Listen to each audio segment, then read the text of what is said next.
Some 600 miles separate Salt Lake City from Los Angeles.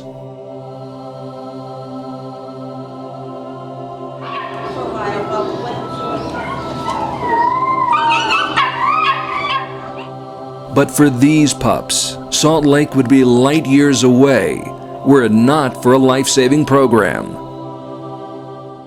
I just as soon load them up and haul them there myself. You know, I wouldn't have a problem driving them all the way there. After fostering Rusty and Son, Harry Heigl has a vested interest in these two dogs. But thanks to a program called Pup My Ride, Harry doesn't have to make that long drive to Utah. It's very rewarding. It's a lot of hard work, but you can just go in yourself and you can see, you can save a life, and it's just an amazing feeling. It's very rewarding. I know that they're going to go to good homes in Salt Lake. A unique partnership between Best Friends and the Humane Society of Utah has created a highway of hope for dogs who seem to have none. Every 2 weeks, Robin Harmon and her band of volunteers rescue 30 Chihuahuas and other small dogs from public shelters throughout Los Angeles. It's very hard. I always say I feel like Schindler's List because I come the week before with my clipboard and I try to take the dogs that have been here the longest first, always, because I know those are the ones that have the less amount of time. And you have to just look at all these beautiful little dogs and you have to just make a decision. Even though we're doing off-site adoption events, you know, they all don't get a home. Truth be told, Lance Hunter's staff at the Baldwin Park shelter is forced to euthanize thousands of animals. Even more troubling is the fact that each year, more than 60,000 dogs are put to sleep in the Los Angeles metro area. But now, the Highway of Hope is easing that burden. It not only makes me feel, it makes everybody feel wonderful, like they mean something. What they're doing here at the shelter is not oh, we just came to work just to euthanize an animal. You know, it's the total opposite. Seeing something positive like this happen makes you feel good inside. One of the volunteers helping with this rescue effort is Jessica Cliver. She works for the Jason Heigl Foundation, which honors the brother of Hollywood star Katherine Heigl. Jason passed away in a car accident at the age of 15, and he was a huge animal lover, so they created the foundation in his honor and memory in order to serve homeless animals throughout the world.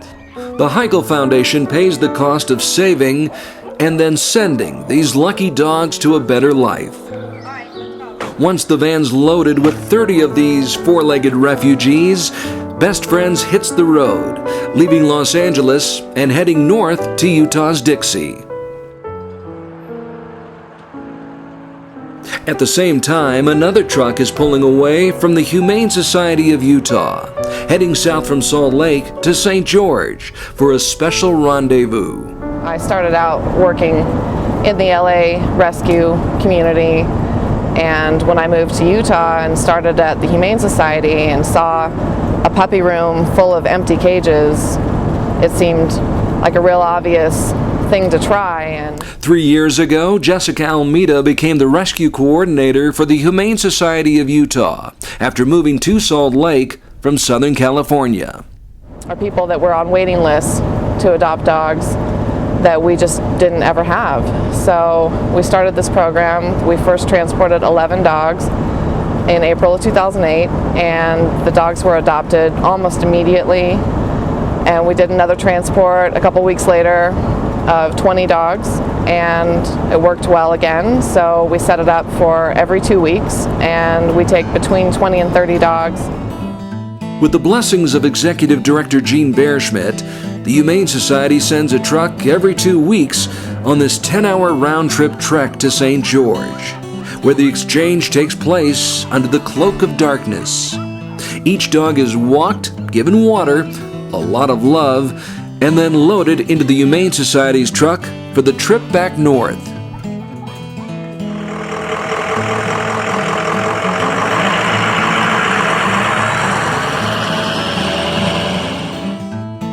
It's a really powerful experience when you're heading back up to the shelter with 20 or 30 dogs who have an absolutely new lease on life.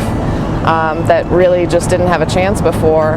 It sort of feels like almost like an underground railroad type of a situation. You feel like you're just, you're shuttling them through the night to safety. So I think it's a pretty powerful experience. It certainly has been a big one for me. After traveling 12 hours on this highway of hope, the California canines finally arrive at their destination at 1:30 in the morning, tired but relieved to find warm blankets waiting for them in their new kennels. The next morning, these new arrivals receive their vaccinations before being showcased for adoption. Usually, it doesn't take very long before a little guy like Frodo goes to his forever home. Well, I was donating cat toys the other day for some cats, and I just was looking around at the dogs, and I haven't actually really was looking for a dog, but his little face he got me, so I'm lucky I got him. I really, really wanted him because I thought he'd go really fast, so I just feel really lucky, and he's just a really lovable dog, so we're happy with him. Thanks to the Humane Society, Best Friends of LA, and of course the Heigl Foundation, there have been more than 1,500 happy endings just like this. One thing I imagine is these big pieces of property where the dogs are just out there having a good old time, being able to do what they're meant to do, be a wonderful companion to a person. It's just a wonderful feeling. Your heart is just so happy that these dogs are off to a wonderful new life. It's a great day when you can come to the shelter where there's, 5 small dogs, perfectly healthy, adorable, loving, friendly dogs that were going to be euthanized that day. And you just, go to a cage, grab an armful and throw them into the van and wish them good luck. That's, get a good night's sleep doing that. So, getting back to those 600 miles separating Salt Lake and Los Angeles, come to think of it, now it doesn't really seem all that far. Now does it? To learn about how you can help, go to jasonheiglfoundation.org, utahhumane.org, or bestfriends.org and merge onto the highway of hope.